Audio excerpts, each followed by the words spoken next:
முதல் வாசகம். என் இதயத்திற்கேற்ற மெய்ப்பர்களை உங்களுக்கு கொடுப்பேன். இறைவாக்கினர் எரேமியா நூலிலிருந்து வாசகம். அதிகாரம் 3, இறைவசனங்கள் 14 முதல் 17 முடிய. மக்களே, என்னிடம் திரும்பி வாருங்கள், ஏனெனில் நானே உங்கள் தலைவன். நகருக்கு ஒருவனையும் குடும்பத்திற்கு இருவரையுமாக தேர்ந்தெடுத்து உங்களை சீயோனுக்கு கூட்டி வருவேன். என் இதயத்திற்கேற்ற மெய்ப்பர்களை உங்களுக்கு கொடுப்பேன். அவர்கள் உங்களை அறிவுடனும் முன்மதியுடனும் வழி நடத்துவார்கள். நீங்கள் நாட்டில் பல்கி பெருகும் அக்காலத்தில் யாரும் ஆண்டவரின் உடன்படிக்கை பேழை பற்றியே பேச மாட்டார்கள். அது அவர்கள் எண்ணத்திலோ நினைவிலோ இராது. அது இல்லை என்று வருந்தி இனி ஒருபோதும் செய்ய மாட்டார்கள் என்கிறார் ஆண்டவர். அக்காலத்தில் எருசலேமை ஆண்டவரின் அரியணை என அழைப்பார்கள். ஆண்டவரின் பெயரை முன்னிட்டு எல்லா மக்களினத்தாரும் எருசலேமில் வந்து கூடுவர். தங்கள் தீய இதய பிடிவாதத்தின்படி இனி நடக்க மாட்டார்கள். இது ஆண்டவரின் அருள்வாக்கு. இறைவா, உமக்கு நன்றி. பதிலுரை பாடல்.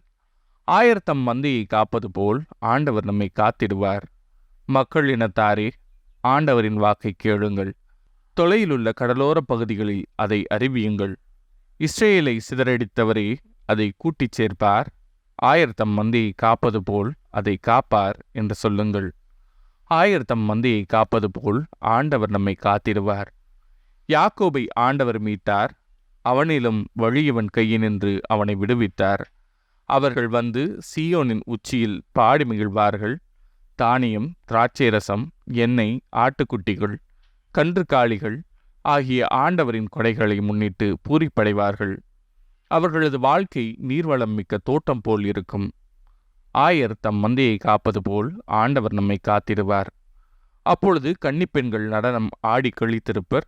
அவ்வாறே இளைஞரும் முதியோரும் மகிழ்ந்திருப்பர். அவர்களுடைய அழுகையை நான் மகிழ்ச்சியாக மாற்றுவேன். அவர்களுக்கு ஆறுதல் அளிப்பேன். துன்பத்திற்கு பதிலாக இன்பத்தை அருள்வேன். ஆயர் தம் மந்தையை காப்பது போல் ஆண்டவர் நம்மை காத்திடுவார். நற்செய்தி வாசகம். இறை வார்த்தையை கேட்டு புரிந்து கொள்பவர்கள் பயனளிப்பர். மத்தேயு எழுதிய தூய நற்செய்தியிலிருந்து வாசகம். அதிகாரம் 13, இறைவசனங்கள் 18 முதல் 23 முடிய. அக்காலத்தில் இயேசு தம் சீடருக்கு கூறியது: விதைப்பவர் ஓமையை பற்றி கேளுங்கள். வழியோரம் விதைக்கப்பட்ட விதைகளுக்கு ஒப்பானோர் இறையாட்சியை குறித்த இறை வார்த்தையை கேட்டும் புரிந்து கொள்ள மாட்டார்கள். அவர்கள் உள்ளத்தில் விதைக்கப்பட்ட விதைகளை தீயோன் கைப்பற்றிச் செல்வான். பாறை பகுதிகளில் விதைக்கப்பட்ட விதைகளுக்கு ஒப்பானோர் இறை வார்த்தையை கேட்டவுடன் அதை மகிழ்ச்சியோடு ஏற்றுக்கொள்வார்கள். ஆனால் அவர்கள் வேறற்றவர்கள். எனவே அவர்கள் சிறிது காலமே நிலைத்திருப்பார்கள். இறை வார்த்தையின் பொருட்டு வேதனையோ இன்னலோ நேர்ந்தவுடனே தடுமாற்றமடைவார்கள்.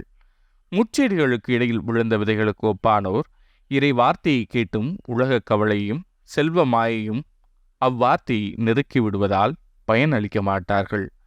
நல்ல நிலத்தில் விதைக்கப்பட்ட விதைகளுக்கு ஒப்பானோர் இறை வார்த்தையை கேட்டு புரிந்து கொள்வார்கள். இவர்களுள் சிலர் 100 மடங்காகவும், சிலர் 60 மடங்காகவும், சிலர் 30 மடங்காகவும் பயனளிப்பர். இது ஆண்டவரின் அருள்வாக்கு. கிறிஸ்துவே, உமக்கு புகழ்.